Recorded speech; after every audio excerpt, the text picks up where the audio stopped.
everyone, and welcome to Ohio Valley Couponer, and welcome to another video.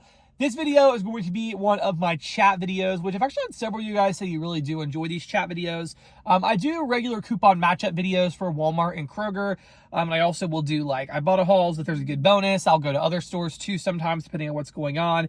So I love talking about couponing deals here on my channel, but I also really enjoy making these coupon chat videos kind of to keep you guys in the loop on things that are going on in the couponing world and things that we potentially will see in the couponing world. And I've been really talking about this one for quite some time, and we have an update. And basically, guys, the update is that we are one step closer to this actually happening.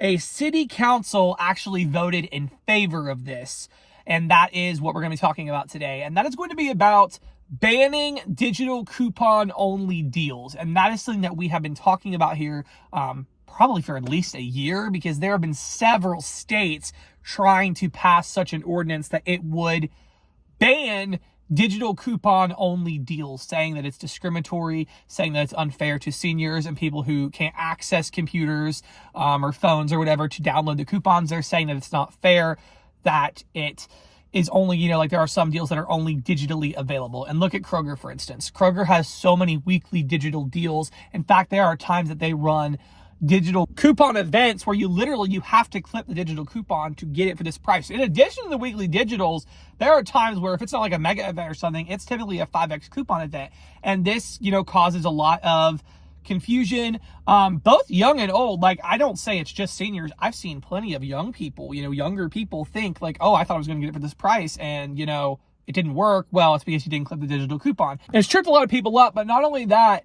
states are saying that this is unfair to do this. Like, it penalizes people who can't access computers or smartphones or whatever to get these coupons. And they're saying it's not right. And many states have tried taking action against this, but nothing has really come to pass until now. And that's why it's really interesting to see how this has happened. So I want to give a thank you to Scott, by the way. Scott sent me an article all about this. So shout out, longtime follower of my channel. Really appreciate that. And I also saw some stuff on coupons in the news. So we're going to be looking all about this today. I'm going to give you guys all the details. So that's the basis. That's what people have been working on for a long, long time at a state level. They want to pass an ordinance that applies to the state. However, super interesting, they actually got a vote in favor to do such an ordinance in the city council level, not the state level. I just find this super interesting that this is how they were able to do it, and I wonder how many other cities are going to try similar things.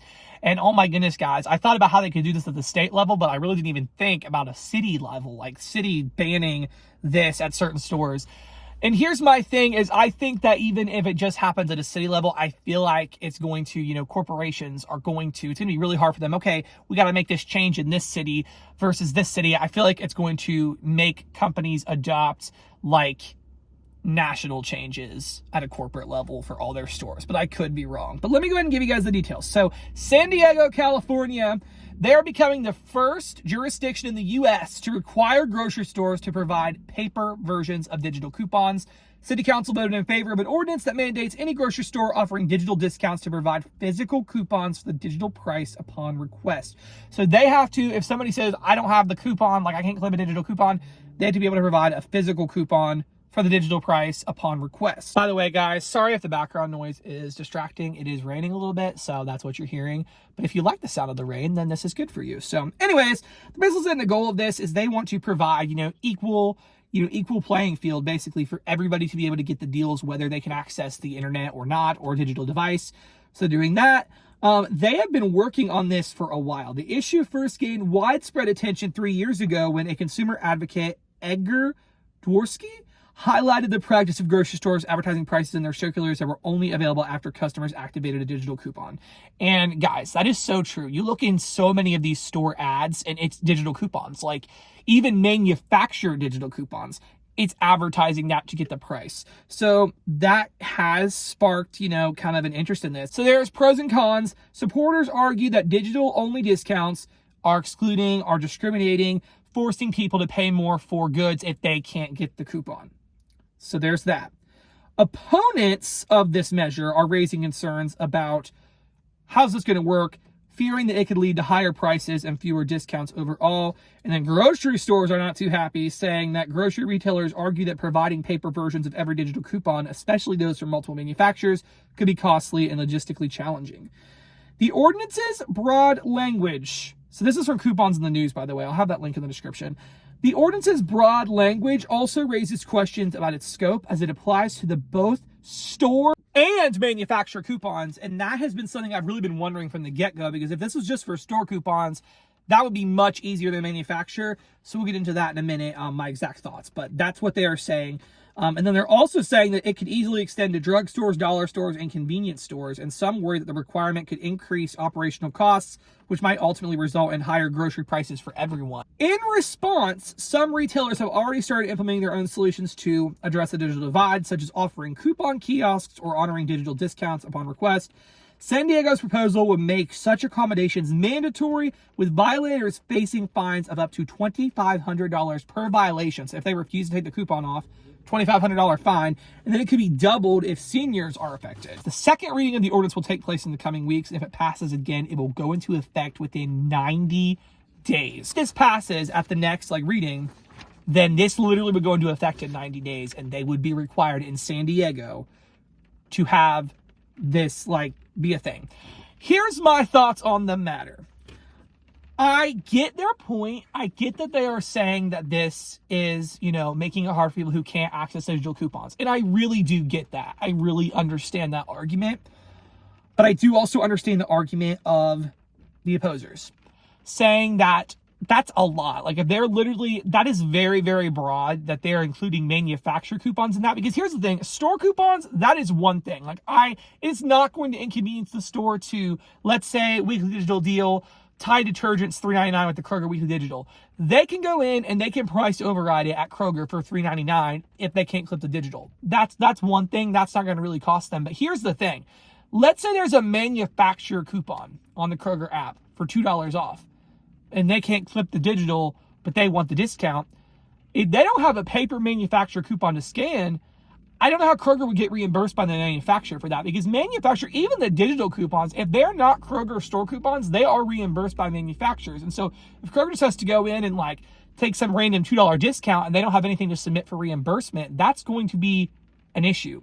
I'm not sure how they would deal with that, because now what I feel like this is going to do, and this is my opinion, you can agree or disagree with me, but what I feel like this is going to do, I can honestly understand the store coupons part, because that's not going to cost the store.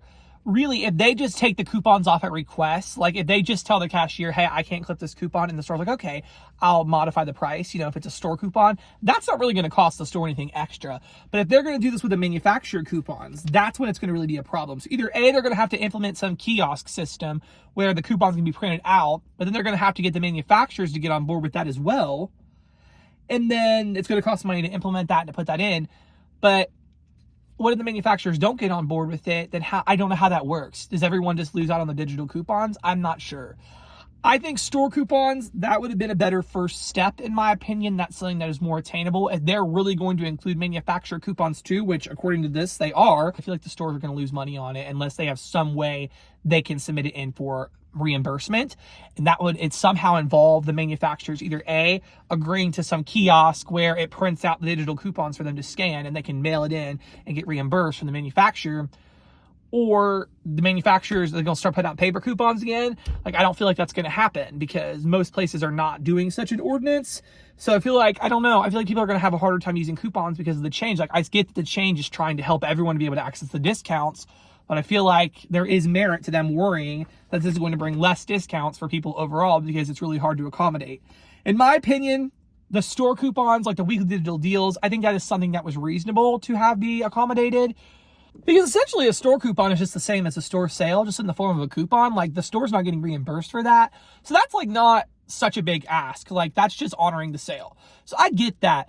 I feel like it's going to go too far, though, because of the manufacturer coupons. So either the manufacturer, are they going to go after the manufacturers too and say that they have to honor, they have to create a paper version?